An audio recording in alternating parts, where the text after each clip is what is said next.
You know when you're young and your parents say you're spending too much money on stupid shit? Well, when I was little, me and my brother were spending $56 a pop on the Modern Warfare series in Call of Duty. Well, joke's on them, because the $50-$60 a pop for the Call of Duty games, that was just the beginning. What is up, my fellow firearms autists? Today we are taking a look at the venerable FAL. Of course, this is my DSA knockoff. I can't afford a real FN, but you get the point. Is this gun the most ergonomic? Safety's here, mag release, kind of odd. The charging handle up here, is this the most ergonomic? Absolutely not. Is it the most lightweight gun? Absolutely not. Is it the most reliable? No. Most accurate? No. Is it the most anything? Yes. It is the coolest gun. Loud cars. It is the coolest gun known to man. Obviously, there's a lot of more modern guns that have a lot of advantages, but how can you say that this thing is not fucking sick? All right, like I was saying, the ergonomics are not the best. So the safety on an AR is very easy to reach through the thumb. Here, not so much. You really got to reach. For me, I really got to release my grip to get up there.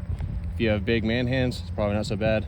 My fingers are not that long, so it's a bit of a reach for me. The mag release coming underneath, kind of like an AK, isn't too bad, but it is kind of small. It's not a big paddle here you can just shove your thumb in and run. You really got to get right there. The charging handle right here, I actually don't mind too much.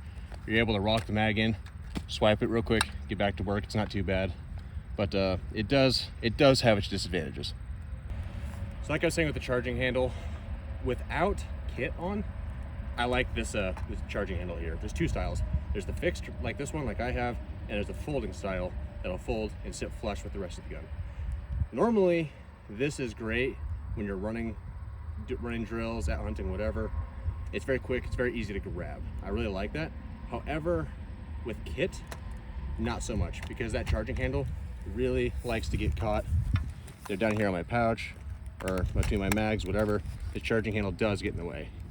Like I said, I do compete with this gun. I do like it, being able to just rock the mag in and just swipe this, and it's really fast. But it's kind of depends on your use case. It does have pros and cons depending on the style. All right, I'm not gonna get too into the kit today. I'm still working on this. I don't have a belt yet. I'm still working on it. But another downside of the FAL, or just 308 in general, is capacity on your gear. I have 2 mags on either side and 2 in the front, so a total of 6 20-round mags. I can take this placard off, swap it out for an AR mag placard, and there I actually have 6 just on the front, and I can go off the sides as well. So 308, obviously, capacity, not the best, but it's whether or not you think it's worth it for the extra knockdown power, shall we say. And as mentioned, these size and weight constraints, you can see compared to a 16-inch AR that actually has a somewhat long muzzle device on it, linear compensator on there, it's already a good 6-8 inches longer than the 16-inch AR. So it is not short by any means. It is not a light gun. Doing barricade work, having this shorter barrel on the AR, having the verti grip. I was doing some barricade work a couple weeks ago, and the FAL is actually kind of shit. Okay, let's go over some features here and how I have mine set up. So starting at the back, the sling coming off the bottom, obviously it's very traditional style, not very ergonomic for how we typically carry rifles now, especially with kit. So this is just one of those M16 old school AR stock sling adapters that run off the top. It's just a normal M16 one, but it fit for the FAL as well.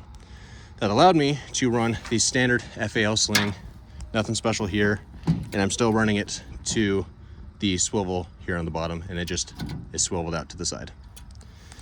The rail on top, you'll see if you're looking to buy one, there's a few different companies selling them. However, I'm pretty sure they're all made the same place. The reviews all show the same issues and the same quality. I think they're all made in the same place. So anyway, you take your dust cover off and slide this one on that has the pick rail on it. On that, obviously, just my LPVO. I've talked about that a little bit in another video. I love this thing. I was pretty new to it. I didn't have a lot of rounds on it yet, this Strike Eagle here. But it's been a while since I made that video. Got a lot more rounds on it. I really do like the scope. So the issue that you will hear talked about a lot with these rails is that where the rail engages the receiver, the way it's made is actually kind of screwed up just from the factory. And I don't know if you can see that in there, barely. Anyway, it's not a very good fit as it meshes with the receiver here. All I had to do was take a pair of pliers to it, break it off, break that little piece off. It was basically just a glorified burr, ripped it off, and it was able to fit in there just fine. These screws, however, I just recently had an issue with these. So I was getting terrible groups. I wasn't hitting anything, and I couldn't figure out why. Gave the scope a little rattle here, and I realized all of these screws had come loose on both sides. So all I did, took the screws out, blue Loctited them, put them back on, and so far, so good. Okay, obviously, when it comes to mags, FALs are going to be a little bit different than the AR world. Some people like steel mags, aluminum mags, some people like the plastic ones. In an AR, to each their own, it's really preference. They're all really good. In the FALs, steel's the way to go. They work the best, they look the best, everything, steel's the way to go. Unfortunately, they are also insanely expensive because the world is stupid and that's how it is. So obviously, I like the steel best. That's why this one got painted to match. And on the front of my carrier, I've got 2 more mags, the steel mags here. However, I don't feel like selling a kidney to buy magazines, so when I needed more, I had to go, there's DSA makes them, and Magpul makes them. So which one's best? They both have pretty mediocre reviews. I figured, why not try both? So anyway, we all know steel is king. This here is a Magpul magazine. These are okay. You will see in the reviews that people complain about these not having a bolt hold open mechanism. They do. These mags just suck from factory. So the magazines work just like an AR. The follower comes up, hits a little lever in the action, catches the bolt, just like an AR. The follower will come up like normal. However, when the follower would hit the bolt, actually unloaded one here so you can see what I'm talking about. When the follower was hitting the bolt, it would just hit on the backside here and it would get stuck canted like this. The back of the follower was getting stuck down below there in that groove, hitting the back of the mag, and it wasn't allowing it to come up and it wasn't allowing it to engage with that catch in the receiver. So anyway, all I had to do, I took the base plate off, took the spring out, and I shaved just a little bit of material out of the back of the mag here. It's now able to move freely and it works now just like it should. Here, DSA mag. They work just like they should. I don't know, I guess when it comes to plastic mags, that's pretty much all I can say. They work, they're still sad and depressing being a plastic mag in an FAL. However, I don't like these as much because, I'll show you here. The plastic is extruded out here so that it fits flush-ish with the receiver on both sides. Anyway, it sits flush there. I guess they're thinking that is smoother, is going to feel better, I don't know. But the mags are heavier and they're thicker in the hand, and I don't like how they just feel really fat. It feels like you're not getting a good grip on it. These Magpul mags, they're thinner, they don't fit as wide. I prefer the Magpuls just because of that reason, just because these DSA mags do feel fat in the hand. I guess I said that they work, whatever, and that's all you can ask for. I guess a little asterisk there. The Magpul and DSA mags both were a little chunky, I had a couple failures here and there on the first time I ran them. It was kind of twofold. Some of the bullets I was running were a little bit too long, so there's a little bit of extra friction in the mag, but also just the mag by itself, there's a lot of friction in there. So I shot some WD-40 down into the mags, and that loosened them up, and since then I've run all the mags, they're broken in a little bit more. Now they all work really well, just a little bit of a break-in phase there. 30 round mags for this do exist. See my point about selling a kidney from magazines. Obviously, being a .308, it's going to have a little more recoil than the AR.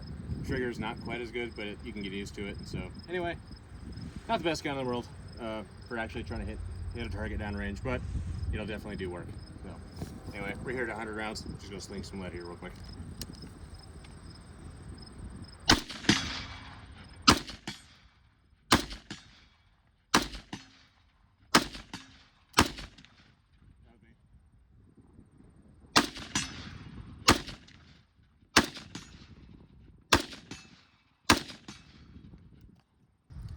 I did have 2 misses there. That was just me being trash. I knew those were bad as soon as I pulled the trigger. Being a big guy, I can handle the recoil pretty well. It's pretty manageable. Even there, I was being pretty lazy with it. If I get into this thing, you set the gas in the right spot, it's pretty solid. Like I said, this is not the most accurate gun in the world by any means. However, that 308 will absolutely still reach out and touch some things, so we'll start walking it out here a little bit. Let's try it out here at 2.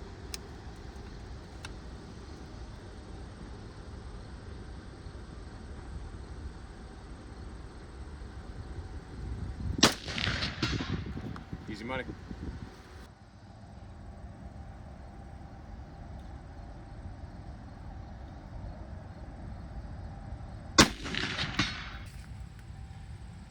One thing, I just realized I got a screw coming loose there. I'll really tighten that up. Anyway, one thing I have not mentioned yet is the bolt release here. I have not mentioned it because I don't use it. It kind of sucks. When you rock the mag in, you really got to find it with your thumb. It's not like an AR. You can just paddle it. Like I said, you got to find it, so I usually just come up to the charging handle and just run it that way. So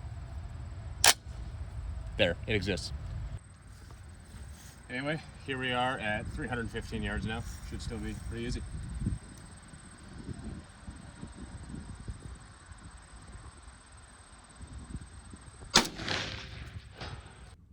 My camera lady cut the video a little bit short, but this is my first shot at 400 yards.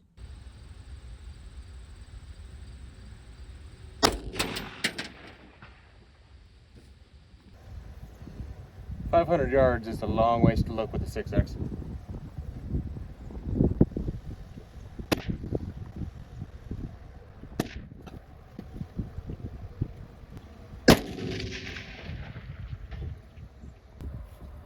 All right, final stop here at 600.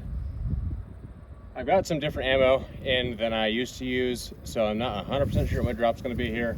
I have gone 3 in a row before here at 600, so this gun will absolutely do it. Let's just see if I can do it on the day.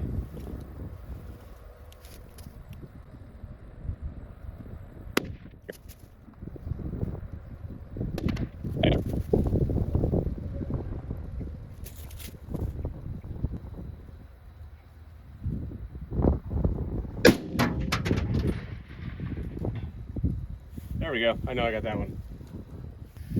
So, fired 3 shots. I'm not sure if I hit the second one or not, but anyway. It's not too bad considering I don't actually know my hold with this ammo. It's a long ways with the 6X. In conclusion, if you want to be the accurate, high speed, low drag, all around fighter, pick an AR. If you want to be the guy that she tells you not to worry about, pick the FAL. Thank you for coming to my TED Talk. I'll see you in the next one.